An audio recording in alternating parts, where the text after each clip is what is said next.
Nah, ini kekhasan dari Sanata Dharma. Kami itu cerdas dan humanis, tagline-nya Ya, mengunggulkan kemampuan intelektual akademis, tetapi dalam bingkai humanisme, ya, bingkai kemanusiaan yang satu, kemanusiaan yang solider satu sama lain, kemanusiaan yang saling menghormati, kemanusiaan yang harus terus bertumbuh sampai penuh. Nah, tetapi bagaimana itu? Itu seringkali ada ya, arahan-arahan di zaman sekarang menjadi manusia yang penuh itu tidak mungkin tidak harus punya ya, relasi yang baik dengan lingkungan hidupnya, ya, lingkungan bumi, planet, dan ya, sebagainya sebagai kesadaran global. Menjadi manusia yang cerdas dan humanis tidak boleh melupakan mereka yang miskin. Maka kami tidak ingin menjadi universitas yang elit yang hanya bisa ya, dimasuki oleh orang kaya gitu ya. UKT kami termasuk murah, ya, mungkin terlalu murah untuk orang-orang tertentu ya. Dan kami berat sekali untuk menaikkan itu. Jadi punya kerangka berpikir seperti itu ya. ya, Tidak akan punya pretensi menjadi universitas yang terlalu elit sampai orang miskin itu nggak bisa sekolah di tempat kami gitu ya. ya.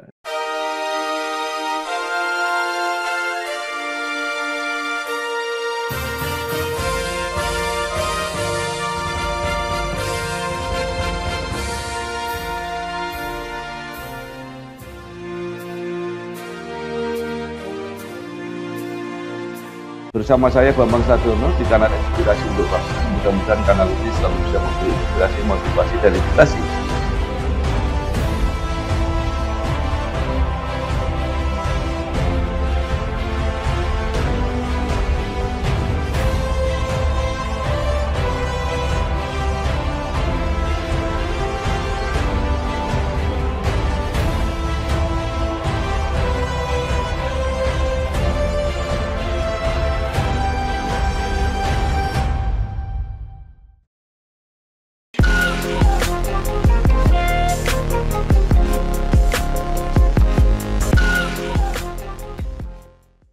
Assalamualaikum warahmatullahi wabarakatuh. Salam sejahtera untuk kita semua. Bersama saya Bambang Sadiono di kanal Inspirasi untuk Bangsa. Mudah-mudahan kanal ini selalu bisa memberi inspirasi, motivasi, dan edukasi. Kami sedang mempersiapkan beberapa video wawancara untuk mendokumentasikan perguruan tinggi di Indonesia yang sudah mencapai akreditasi unggul. Menurut rencana, wawancara ini selain akan kami tayangkan, juga akan kami bukukan. Saat ini saya sudah bersama dengan pimpinan perguruan tinggi di Indonesia yang mencapai akreditasi unggul, yaitu Romo Albertus Bagus Laksana, SJSS, PhD. Beliau adalah Rektor Universitas Sanata Dharma Yogyakarta. Apa kabar, Romo? Baik, Pak. Sehat. Ya, baik. Romo Albertus Bagus Laksana menempuh S1 di Sekolah Tinggi Filsafat Triarkara Jakarta, kemudian S2 di Western Jesuit School of Theology Cambridge dan S3 di Boston College. Mengawali karir sebagai pengajar di Boston College dan di Loyola Marymount University. Kemudian jadi dosen teologi di Fakultas Teologi Universitas Sanata Dharma, pernah menjadi dekan Fakultas Teologi dan saat ini menjadi rektor. Nah, mungkin Romo bisa lengkapi hal-hal yang menarik selama perjalanan karir yang justru dimulai mengajarnya justru di luar negeri. Silakan Romo. Ya, terima kasih Pak Bambang. Saya kira saya karirnya juga tidak terlalu eh, linear dalam arti tertentu. Saya tidak pernah mempersiapkan diri secara khusus menjadi pimpinan perguruan tinggi. Sebetulnya saya Ya, membayangkan diri ya sebagai dosen, intelektual, penulis. Saya suka menulis. Saya ya, mengeksplorasi banyak tema. Kalau ya, Bapak tahu tradisi humanisme Renaissance di Eropa itu ya, mendidik ya, manusia untuk tertarik pada banyak hal di dunia ini. Semua ya, ilmu itu didalami, tidak ada hal yang asing bagi kita karena kita semua manusia gitu ya. Termasuk kultur bangsa-bangsa, bahasa aneka macam. Itu semua sebetulnya saya jiwai. Jadi saya merasa diri itu sebagai semacam kalau bisa itu manusia renaissance gitu yang tahu banyak, mendalami banyak. eh, Bidangnya itu saya teologi ya. S3 saya ya, bidang teologi, satu saya filsafat, tetapi teologi saya itu teologi komparatif, perjumpaan antar agama-agama secara teologis. Saya Ya. lama di Timur Tengah, sering ke India, ke Asia Selatan, juga termasuk negara-negara di situ ya. Pakistan, tapi juga di daerah-daerah utara, di negara-negara yang berbatasan dengan Himalaya, Kathmandu, Nepal, dan sebagainya. Tetapi saya juga sering ke Eropa, ke Turki, agak lama. Saya juga belajar bahasa yang cukup banyak gitu ya, sampai ke tahap itu. Maka karir saya sebetulnya seperti itu. Saya suka ilmu-ilmu, tidak hanya teologi atau filsafat, tapi juga antropologi, etnografi, ilmu bahasa, ilmu linguistik, bahkan estetika, seni, kajian-kajian sejarah, itu semua juga saya baca dan karya-karya ilmiah saya sebetulnya bervariasi gitu ya. Maka Ya. menjadi dosen itu luar biasa. Saya pernah sebelum menjadi pejabat struktural itu masih punya banyak waktu untuk mengajar dari hari Senin sampai Jumat itu macam-macam.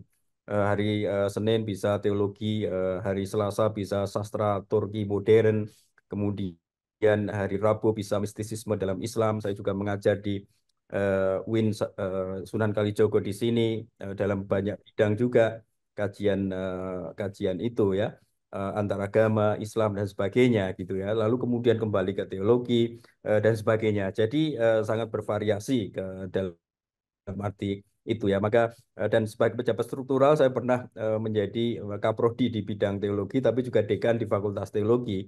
Tetapi sebetulnya saya tertarik pada ya bidang-bidang yang mungkin interdisipliner gitu ya. Saya ikut dalam pendirian jurnal internasional di bidang teologi yang lebih inklusif, lebih interdisipliner di India bersama para eh, teolog, pemikir agama, sarjana agama yang lain. Juga seri-seri di Braille, di penerbit-penerbit luar negeri mengenai pendekatan interdisipliner mengenai agama. Mungkin seperti itu. Ya, baik. Baik. Eh, eh, Romo juga pernah terpilih menjadi dosen dengan apa peringkat terbaik ya di bidang sosial dan humaniora di tingkat LLDikti Jogja. Ya. Apa ini maknanya bagi Romo? Yaitu saya juga eh, sebetulnya hanya diminta untuk mewakili universitas di dalam semacam penghargaan itu ya, tiap tahun ada. Sekarang namanya Academic Leaders. Kalau dulu dosen berprestasi, sekarang menjadi Academic Leaders. Bidangnya sekarang lebih banyak. Dulu itu bidangnya lebih sedikit, sosial humaniora, kemudian juga sains dan teknologi, hanya itu ya. Dan saya itu menempati yang kategori sosial humaniora.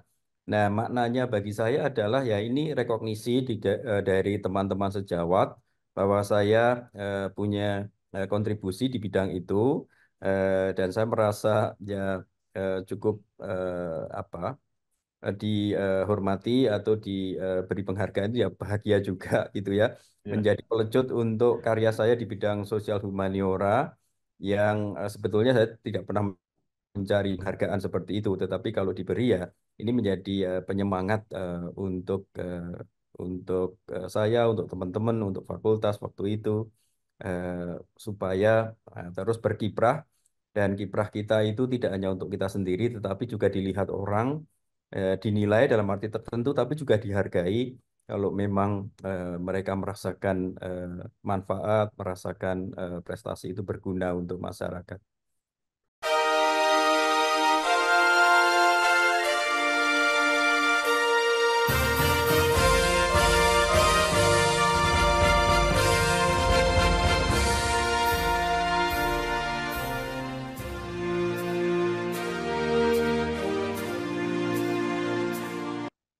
Iya.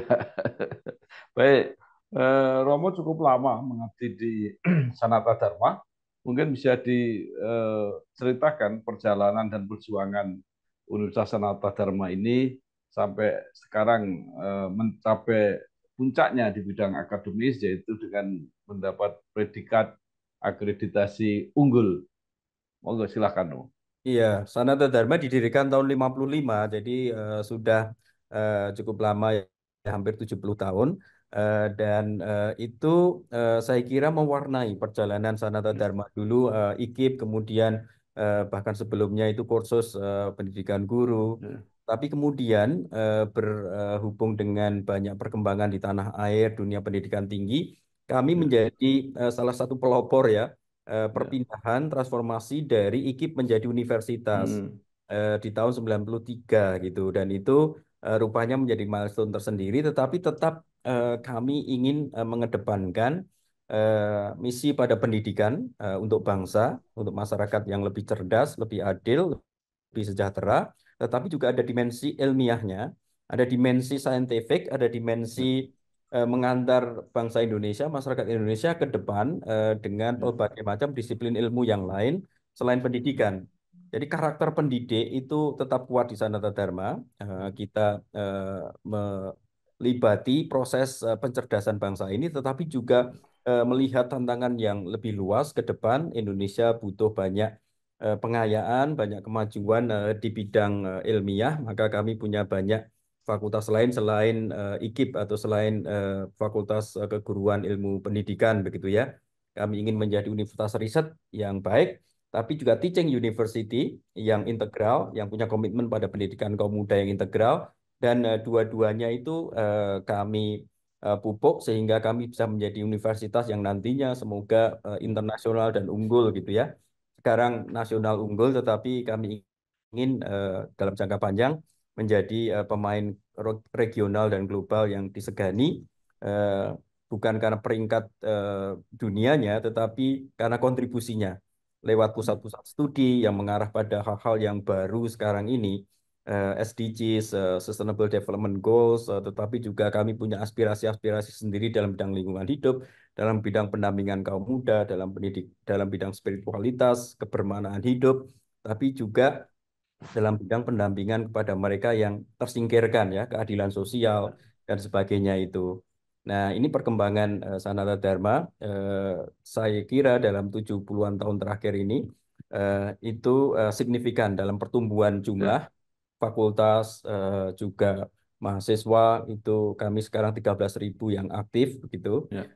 Dan ini pertumbuhan yang cukup signifikan, tetapi tidak hanya ukurannya, tidak hanya jumlah Ya. prodi sekarang 42-an dan akan tambah lagi, dan juga fakultas yang tambah, tetapi juga keberdayaan dan scope jangkauannya untuk lebih peduli gitu ya, interdisipliner, tapi peduli pada persoalan-persoalan eh, tidak hanya lokal dan nasional, nantinya persoalan global yang mendera kita itu juga ingin kita masuki. Kurang lebih Ya. begitu. Baik, Prof. Sebelum kita lanjutkan, mungkin ada yang bertanya, terutama saya. Apa makna atau arti Sanata Dharma? Sanata Dharma itu bisa dikatakan berasal dari akarnya itu bahasa Sanskrit Jawa kuno gitu, Ya. yang artinya kurang lebih pengabdian.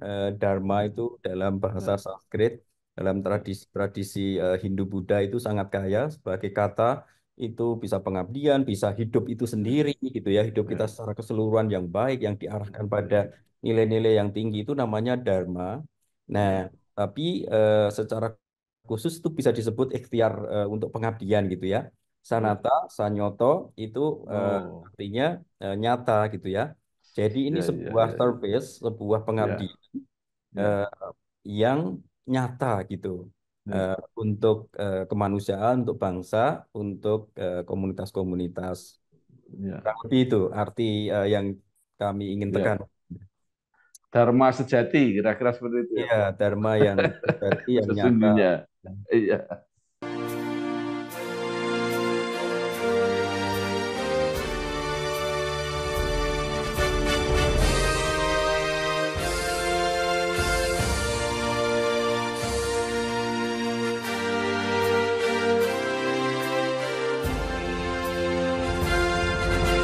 Baik, Romo menjadi rektor mulai 2022 sampai 2026. Nah, Iya. mungkin bisa diceritakan apa saja yang sudah dikerjakan dan apa saja yang masih akan dicapai.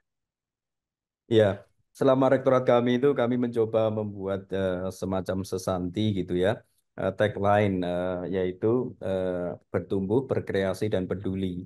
Kami ingin sebagai universitas yang sedang bertumbuh secara kualitas maupun kuantitas, kami terus memupuk identitas diri.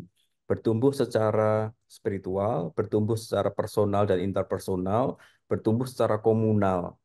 Tidak hanya ukurannya, tidak hanya program akademisnya, tetapi kualitas diri kami sendiri sebagai individu, dosen, karyawan, mahasiswa, pendidik, tapi juga dalam komunitas ilmiah, komunitas manusiawi, tapi juga komunitas spiritual. Karena kami mewarisi warisan-warisan nilai spiritual gitu ya.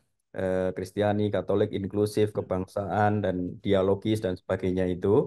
Kami ingin menjaga roh itu dan mengembangkan itu kebermaknaan hidup, makna hidup satu sama lain, kemudian keutuhan hidup kami gitu ya, sebagai lembaga, misi dan identitas itu harus berkembang.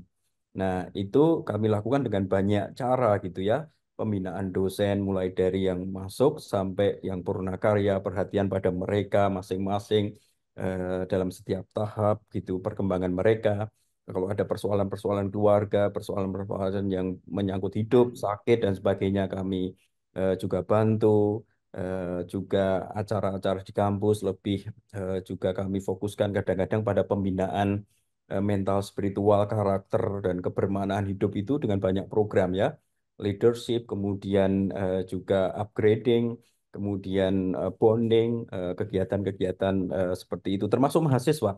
Kami Ya, ingin menekankan mahasiswa sebagai kaum muda yang hidupnya penuh makna gitu ya. Kami bina ya, ada banyak persoalan, tapi kami dampingi sungguh-sungguh menjadi warga dunia yang hidupnya itu bermakna, yang resilient secara pribadi, tidak mudah hancur gitu, meskipun mereka punya kerapuhan, bisa membina makna dan keterlibatan diri di kampus dan di luar kampus itu. Nah, kurang lebih itu yang kami lakukan dengan banyak ya, program. Mahasiswa juga banyak program-program baru kami injek supaya terutama setelah pandemi ini, saya menjadi rektor pada saat pandemi agak akhir gitu ya. Dan kami langsung mengatasi berbagai macam kerapuhan mahasiswa ketika datang lagi ke kampus setelah pandemi itu. Dan itu bagian dari tadi itu bertumbuh ya. Kemudian ya, berkreasi. Kami ingin menjadi komunitas akademis yang kreatif. Ada banyak inovasi di banyak bidang interdisipliner maupun ilmu-ilmu tersendiri, penelitian kami genjot, kemudian publikasi, dan kemudian juga kerjasama internasional itu lebih kreatif lagi. Ada banyak program kegiatan internasional makin berkembang, hibah-hibah dan sebagainya. Jadi tingkat produksi pengetahuan dan publikasi kami naik saya kira cukup signifikan begitu karena usaha-usaha bersama itu. Kemudian peningkatan juga jabatan fungsional dosen, terutama lektor kepala dan guru besar, ada peningkatan yang cukup signifikan. Juga prodi-prodi menjadi banyak yang unggul begitu ya. Maka kami dapat memenuhi syarat untuk menjadi universitas dengan akreditasi unggul gitu ya. Nah, ya, itu di dalam soal berkreasi, kreatif untuk juga merespons banyak situasi di luar ya. Tantangan-tantangan zaman itu yang banyak itu. Kemudian yang ketiga adalah peduli.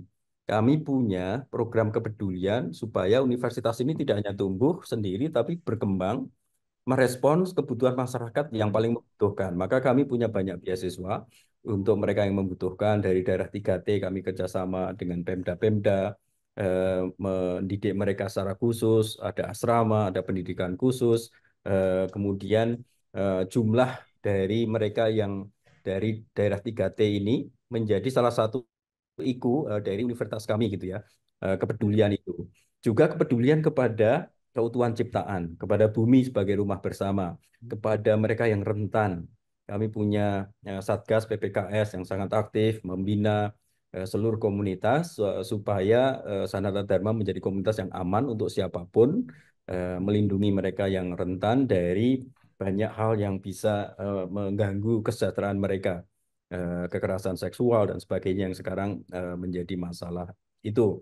Dan kemudian kepedulian juga kepada banyak pihak-pihak yang lain yang membutuhkan kami, dialog antar agama, pihak-pihak yang harus kami ajak dialog, terutama juga kami mengarah pada SDGs, tujuan-tujuan pembangunan yang berkelanjutan, yang menjadi arah keterlibatan kami, pendidikan untuk perempuan dan anak-anak, supaya akses pendidikan itu lebih tinggi lagi, eh, juga kemudian pembangunan-pembangunan ekonomi, eh, kerakyatan dan sebagainya dengan program-program yang baru. Kurang lebih secara umum itu yang menjadi Iya. fokus kami. Baik, Romo, akreditasi unggul.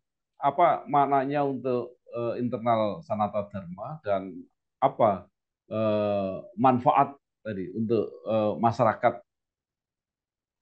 Ya, saya kira secara internal kami bersyukur kami dapat meraih akreditasi unggul ini tanda bahwa kami itu mampu memenuhi syarat rekognisi akreditasi dari pemerintah ya. Dan kami merasa itu bukan capaian yang tiba-tiba, tetapi sudah dibangun lama sebagai tradisi kualitas atau budaya kualitas di Sanata Dharma. Diukur dengan perangkat apapun, saya kira kami yakin kami bisa unggul begitu. Karena kami yakin dengan budaya organisasi, kemudian misi dan identitas kami yang jelas, lalu komitmen kami untuk mendidik kaum muda itu, kemudian memperhatikan satu sama lain, dosen, tapi juga memanage universitas secara sehat dalam hal keuangan, sarana prasarana, dan sebagainya, dan terus mau mengembangkan diri. Semua itu kalau dilakukan dengan komitmen, dengan sistematik, dan lebih juga tanggap zaman, menggunakan banyak kemajuan zaman, saya kira akan cukup menjamin kualitas unggul itu. Jadi kami bersyukur karena itu usaha kami direkognisi, tetapi secara eksternal itu juga menantang kami. Kalau sudah unggul, kemudian apa? Apakah fokusnya hanya keunggulan diri atau kemudian keunggulan dalam pelayanan? Maka ini menjadi lecutan bagi kami untuk lebih berperan, lebih impactful untuk masyarakat Jogja, kemudian juga Indonesia. Ada banyak program-program keluar KKN, ada beberapa program baru di Ketapang, nanti di IKN juga, kemudian di tempat-tempat lain gitu ya. Program-program untuk kerjasama dengan banyak pihak memajukan masyarakat, termasuk lewat penelitian-penelitian yang berskala agak lebih global gitu ya. Kami mulai rajin ke sana supaya keunggulan itu terasakan oleh masyarakat. Ya.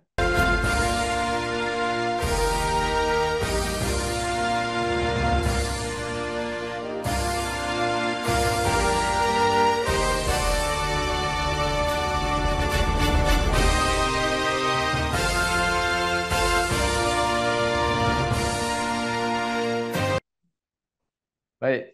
Nah, sekarang kalau dilihat dari dampak baik nasional maupun internasionalnya, apa capaian-capaian prestasi, reputasi yang sudah dicapai oleh Sanata Dharma? Ya, secara internasional, Universitas Sanata Dharma menjalin kerjasama dengan banyak pihak yang penting. Kami punya jaringan tersendiri, eh, gabungan dari universitas-universitas yang dikelola Serikat Yesus, Universitas Jesuit Ya, di ya, dunia, gitu ya. Kami berperan aktif mendatangkan mahasiswa, menjadi tuan rumah untuk banyak kegiatan, kemudian juga mengirim mahasiswa keluar, dan kami juga dipercaya untuk menjadi tuan rumah dari banyak kegiatan lain yang bukan dari asosiasi ini, banyak asosiasi lain gitu ya. Maka kami ingin menonjolkan bukan peringkat yang formal secara global, tetapi engagement yang dirasakan oleh orang-orang tertentu, pihak-pihak tertentu, tapi juga mahasiswa kami. Maka kami ingin punya keberdayaan dan mulai ini kami usahakan supaya mahasiswa Sanata Dharma juga mempunyai perspektif internasional. Sekali lagi bukan peringkat internasional dari universitas, tapi rasa bahwa kami ini internasional. Sanata Dharma didirikan itu dalam hubungannya dengan jaringan internasional itu sejak awal ya, sebetulnya. Ada jaringan universitas yang kami naungi yang juga sangat internasional dari awal. Jadi ada banyak gerak bersama, instruksi, ya, pengarahan dari atas ini, dari pusat, dari Roma, dari ya, macam-macam, yang mengarahkan kami pada gerak global itu. Dan itu harus dirasakan oleh banyak mahasiswa dan dosen dengan student mobility, dengan faculty mobility di kawasan regional ini kami sudah menjadi semacam partner yang membantu perkembangan sekolah-sekolah SMA dan sebagainya di ya, Bangkok, di Thailand, di Timor Leste juga kami punya program itu dengan universitas baru di sana dan sebagainya. Jadi di kawasan ini kami dengan bangga bisa mengatakan menjadi teman yang bisa membantu mereka, bukan pihak yang meminta bantuan lagi secara regional gitu, tapi berdaya untuk membantu dan itu dirasakan.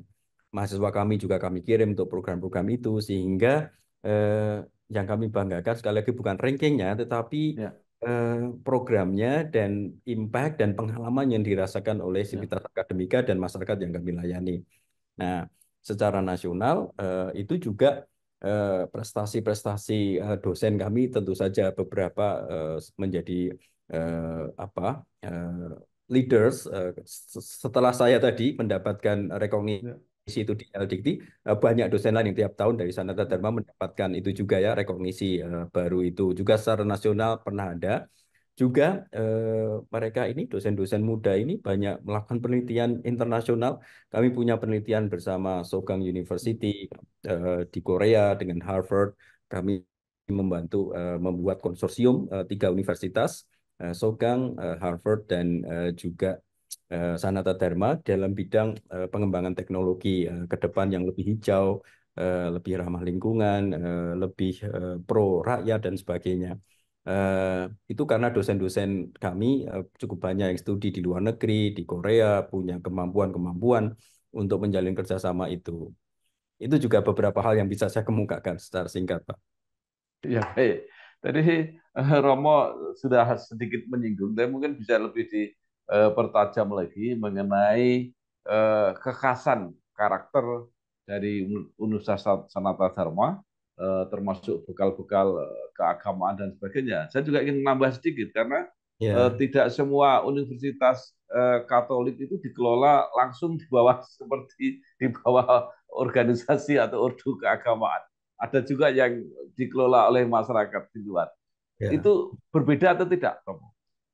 Ya, sedikit ada bedanya. Jadi kalau kami itu Universitas Katolik Ya, tapi dikelola oleh Serikat Yesus, ya, singkatannya biasanya disebut Jesuit. Jadi kami adalah satu dari sekian banyak lembaga pendidikan tinggi dunia yang dikelola oleh Serikat Yesus yang berpusat di Roma gitu ya. Ini oh, hanya banyak sekali. Kami mendidik sekitar 1 juta mahasiswa gitu ya, ya, global. Nah, ada perkumpulannya, ada regulasinya, apa saja yang ya, harus dilakukan, ya, struktur organisasinya juga kurang lebih sama. Kemudian ada eh, bagian tertentu yang mengurusi misi dan identitas yang sangat kuat itu harus di satu office tersendiri. Dan itu mendapatkan banyak arahan, juga kerjasama secara global maupun dari pusat ini. Nah, itu agak berbeda karena agak khusus begitu ya. Kalau Universitas Katolik yang dikelola oleh pihak yang bukan ordo, bukan kongregasi, bukan ya, kelompok seperti ini, ya, lebih umum.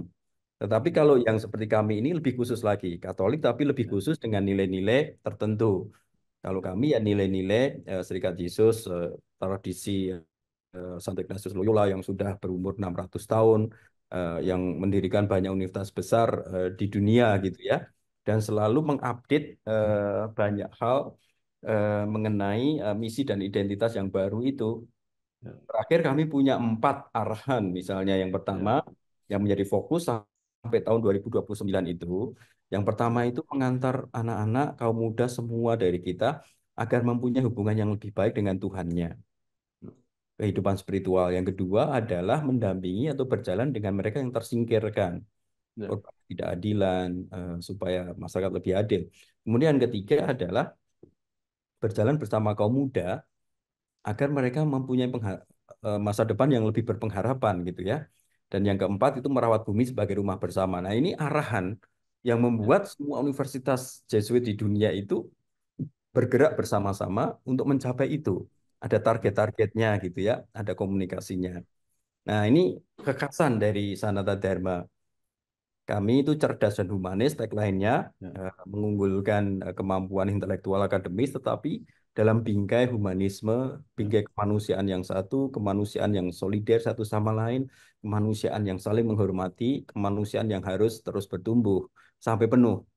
Nah, tetapi bagaimana itu? Itu seringkali ada ya, arahan-arahan di zaman sekarang menjadi manusia yang penuh itu tidak mungkin tidak harus punya ya, relasi yang baik dengan lingkungan hidupnya, ya, lingkungan bumi, planet, dan ya, sebagainya sebagai kesadaran global. Menjadi manusia yang cerdas dan humanis tidak boleh melupakan mereka yang miskin. Maka kami tidak ingin menjadi universitas yang elit, yang hanya bisa Ya, dimasuki oleh orang kaya gitu ya. UKT kami termasuk murah, ya, mungkin terlalu murah untuk orang-orang tertentu ya. Dan kami berat sekali untuk menaikkan itu. Jadi punya kerangka berpikir seperti itu ya.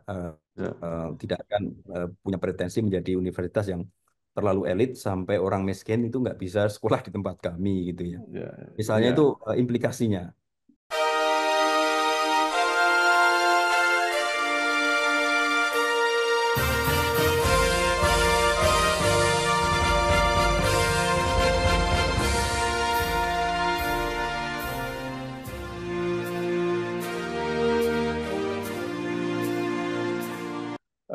Romo, apakah ini linier ya atau sinergis dengan tadi kalau melihat misinya, cita-cita bangsa ini untuk menuju Indonesia Emas 100 tahun Ya. Republik Indonesia ini. Jadi apakah itu sengaja atau tidak sengaja atau memang diprogramkan ke sana?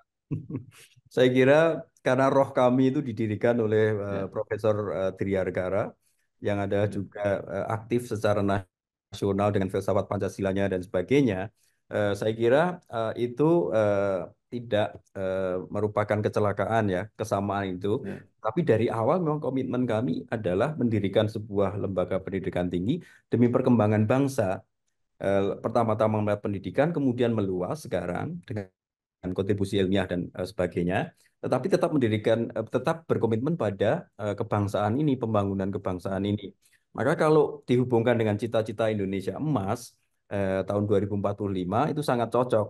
Kami ingin ya, mendampingi Indonesia untuk punya kualitas pendidikan yang baik gitu ya, pendidikan humanistik, pendidikan yang tidak hanya pro pertumbuhan, tidak hanya ya, menekankan pertumbuhan ekonomi.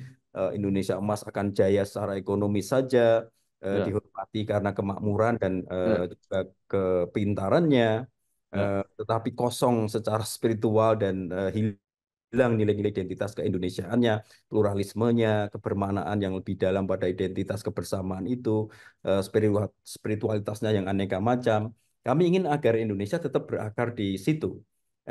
Sehingga pendidikan kami yang holistik itu akan mengarahkan alumni kami untuk menjadi pilar-pilar pembangunan manusia yang utuh itu untuk Indonesia yang emas gitu. Nggak mungkin mereka hanya cerdas secara keilmuan, tetapi ya. tidak punya komitmen kebangsaan, tidak punya komitmen kemanusiaan, tidak berakar dari pengalaman bangsa yang nyata ini dengan segala kekayaannya.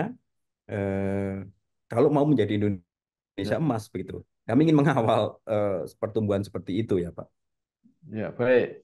Eh, Prof, ujung akhir dari sebuah produk perguruan tinggi adalah alumni. Nah, mungkin bisa diceritakan ini. Para alumni Sanata Dharma ini seperti apa kiprahnya di masyarakat? Ya, alumni-alumni kami itu banyak sekali. Sejak didirikan mungkin sekitar 70.000 alumni sudah ada. Hmm. Nah, tetapi yang masih hidup saya tidak tahu berapa ya. Tetapi kebanyakan alumni-alumni yang awal itu bekerja di sektor pendidikan di seluruh Nusantara. Jadi kalau saya pergi ke daerah-daerah di seluruh Nusantara ini, pasti ketemu alumni-alumni yang bergerak Ya, di dunia pendidikan sebagai guru, terutama ya, sebagai pendidik dalam arti luas juga. Dan mereka itu bangga menjadi pendidik, menjadi guru, loyal ya, terhadap misi itu, dan menjadi pionir untuk ya, membangun pendidikan sekolah-sekolah di banyak tempat di Indonesia. Nah, kemudian alumni di tahun-tahun 2000-an gitu ya, 90-an akhir sampai sekarang itu lebih banyak lagi variasinya, profesinya.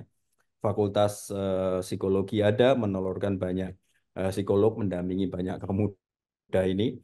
Kemudian juga farmasi itu banyak, ikatan alumni farmasi termasuk sangat kuat. ya, Salah satu alumnusnya itu menjadi anggota DPR ya, Pak ya, Melki itu. Kemudian juga alumni Fakultas Ekonomi, Fakultas Sastra, Fakultas Teologi, Fakultas eh, vokasi sekarang juga ya, kami punya Fakultas Sains dan Teknologi, Informatika dan sebagainya. Jadi alumninya bergerak di banyak bidang sekarang hampir di semua bidang kecuali bidang-bidang seperti kedokteran dan hukum kami tidak punya, tetapi di banyak tempat di dunia industri, misalnya dengan fakultas vokasi kami yang cukup kuat, mekatronika dan sebagainya, mereka masuk selain tadi bidang pendidikan ya, informatika dan sebagainya, eh, bisnis, ekonomi, itu gambaran alumni kami. Ya.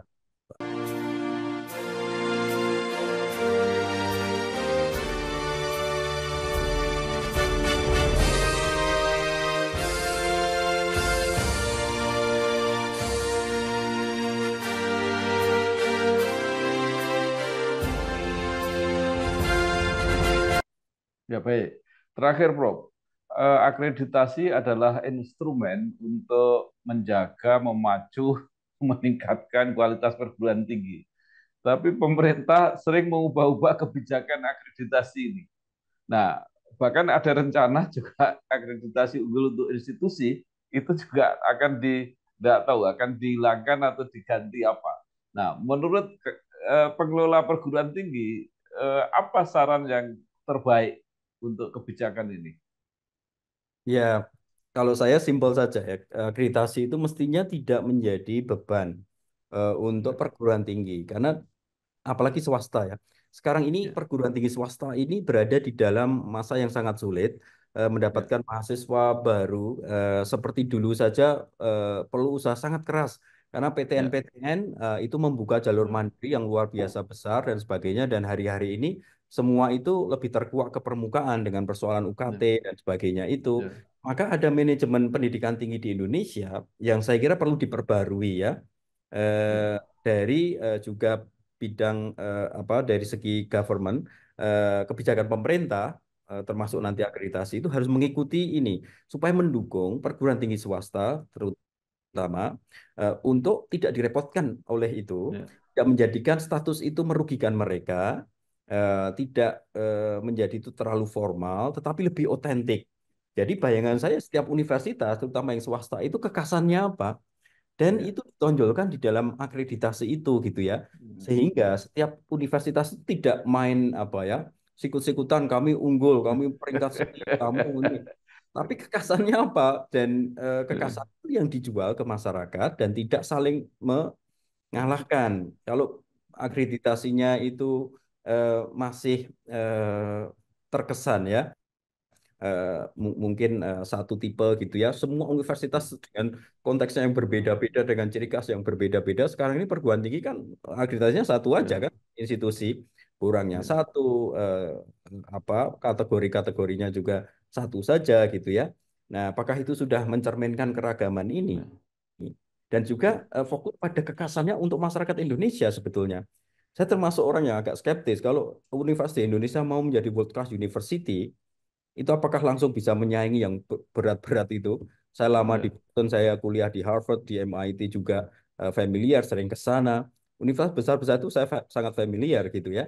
Apakah kita kalau menyaingi mereka, dan nggak mungkin kayaknya menyaingi, itu sudah prestasi? Saya kira tidak gitu ya. Tapi impact-nya untuk Indonesia itu apa? Karena dengan segala hormat, Universitas Harvard itu impact-nya untuk Indonesia tidak terasa gitu ya. Nah, ya, untuk masyarakat Indonesia yang mayoritas, nah, kita nggak usah seperti itu. Impact-nya untuk keindonesiaan kalau mau ya, menuju Indonesia emas itu apa? Dan itu mungkin yang harus ditekankan. Bukan ya, karena bukan dengan akreditasi ya, yang formalistik ya, tetapi ya, itu yang ditekankan oleh pemerintah, termasuk swasta ini ya, perannya besar sekali, lebih banyak mahasiswa itu dididik oleh PTS, tetapi anggaran pemerintah untuk PTS itu ya, ya seperti itu. Kami ya, harus berjuang sendiri atau dalam asosiasi. Komitmen pada kebangsaannya itu sebetulnya juga sangat besar, karena mendidik anak-anak yang mungkin sebetulnya ya tidak diterima di PTN, merasa bukan yang dan sebagainya. Itu kan swasta yang kemudian menangani itu menjadi generasi yang ya, tidak menjadi problem, tetapi menjadi bagian dari perkembangan masyarakat ini. Lalu ya, ikhtiar-ikhtiar lain yang lebih kreatif untuk masyarakat Indonesia itu seyogianya itu yang diberi tekanan juga di dalam akreditasi, karena akreditasi PTS, PTN, terutama PTS ya, eh, itu kan kalau di Indonesia ya harus mengukur konteksnya dalam semua hal itu gitu ya. Maka kami ingin agar ada kombinasi sebetulnya eh, kriteria-kriteria yang lebih umum untuk semua universitas di dunia ya, supaya kita punya daya saing, tapi bukan daya saing untuk mengalahkan mereka, tetapi punya ya, impact-nya itu yang lebih nyata, ya, ilmiahnya dan sebagainya, tetapi juga komitmen dan keberakarannya.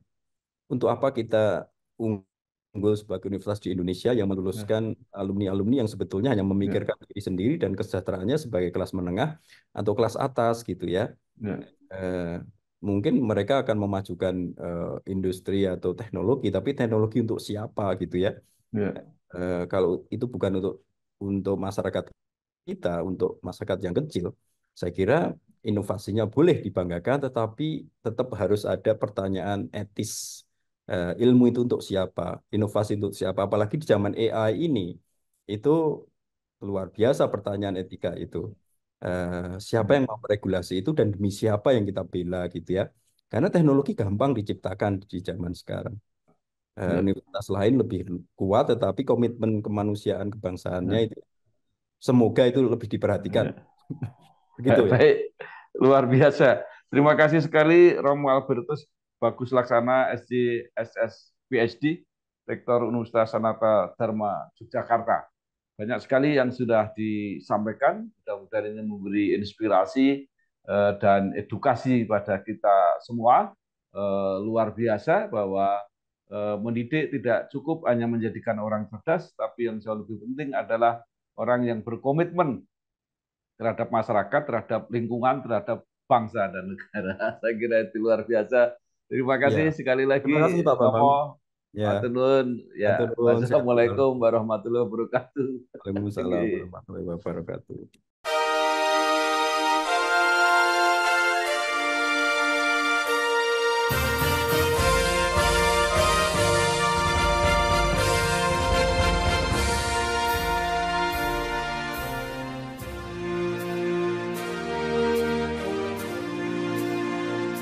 Bersama saya Bambang Sadiono di kanal Inspirasi untuk Bangsa. Mudah-mudahan kanal ini selalu bisa memberi inspirasi, motivasi, dan edukasi